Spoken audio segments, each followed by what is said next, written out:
Conditional probability bye sample and reduce sample space से related problem solve करते हैं जी। फर्ज करें ओमेगा जो है वो एक इवेंट है जिसमें कि जब एक डाई को उछाला जाता है तो कोई भी साइड आ जाए, इस इवेंट की क्या प्रोबेबिलिटी होगी। देखिए, जब मैं अगर हम सैंपल की बात करते हैं, सैंपल स्पेस की, तो इसमें ऑल पॉसिबल आउटकम्स की हम बात कर रहे होते हैं।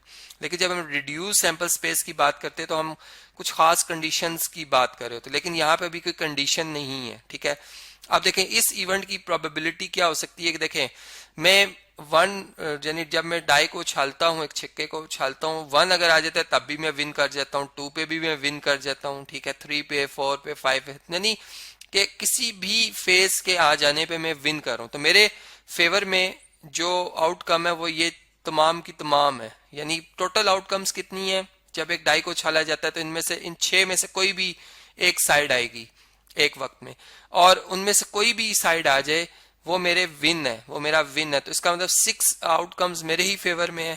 तो यहाँ पे जो प्रोबेबिलिटी बनी इस इवेंट की वो क्या बन गई, 1। इसी तरह से अगर फर्ज करें हमसे कोई ये पूछता है कि अगर एक डाई को आप उछालते हैं, ठीक है, और उसमें 2 आपका इवेंट है कि 2 डॉट्स हैं, तो इसकी क्या प्रोबेबिलिटी होगी। ठीक है, तो देखें अब यहाँ पे जो टोटल पॉसिबल आउटकम्स हैं जब एक डाई को उछाला जाएगा तो वो 6 है। ठीक है, वो तो चेंज नहीं हो सकती। ठीक है, सैंपल हमारा वही है। लेकिन अब हमारे फेवर में एक ही साइड ऐसी जिसपे के 2 डॉट्स आ रहे हैं, तो हमारी प्रोबेबिलिटी क्या बनेगी, यहाँ पे 1/6 बन जाएगी।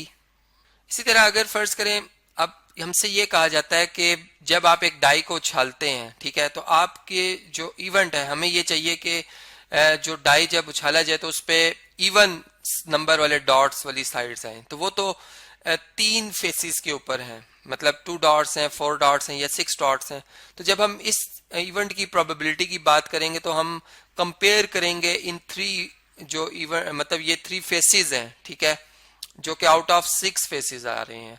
मतलब किसी एक डाई को जब आप उछालते हैं तो उसकी 6 पॉसिबल आउटकम है। ठीक है, उनमें से 3 ऐसी साइड्स हैं जो कि हमारे फेवर में है, तो 3 आउट ऑफ 6 प्रोबेबिलिटी बन गई। या अगर मैं इसको मजीद सॉल्व करूं तो देखें 3 के टेबल से 3 1 टाइम 3, 3 2 टाइम 6, यानी प्रोबेबिलिटी 1/2 भी कह सकते हैं, या आप इसे 50% भी कह सकते हैं कि 50% चांस है कि मैं एक डाई को उछालूं और उसमें जो साइड आए, फेस आए, वो इवन डॉट हो। अब वो हो सकता है 2 हो सकता है 4 हो, या हो सकता है कि वो फिर 6 डॉट्स वाली साइड हो। अब अगर हम यूं एक कंडीशन लगा लें, रिड्यूस्ड कर लें अपने सैंपल स्पेस को, यानी कि मैंने गिवन ये रखा है, देखें यहाँ पे मैं प्रोबेबिलिटी ऑफ 2 गिवन ई की बात कर रहा हूं, तो मैंने अपने सैंपल को रिड्यूस्ड कर दिया। अब ये रिड्यूस्ड सैंपल स्पेस है। ठीक है, यहाँ से आप बेहतर तरीके से इस बात को समझ सकते हैं कि अब मैं इवन ही डॉट्स को देख रहा हूं। ठीक है, अब ये गिवन है कि इवन ही आएंगे, तो आउटकम्स जो पॉसिबल बन रही है वो अब 6 नहीं है, वो अब 3 रह गई हैं। और अब मैं ये प्रोबेबिलिटी देखने जा रहा हूं कि 2 डॉट आने की क्या परसेंटेज है यहाँ पे। ठीक है, क्या प्रोबेबिलिटी है। तो मैं देख रहा हूं कि वो एक ही आउटकम है जिसपे के 2 डॉट्स हैं, तो 1/3 प्रोबेबिलिटी बन जाएगी फिर हमारे इस इवेंट की, जो कि रिड्यूस सैंपल स्पेस की वजह से है, और ये एक कंडीशनल प्रोबेबिलिटी है।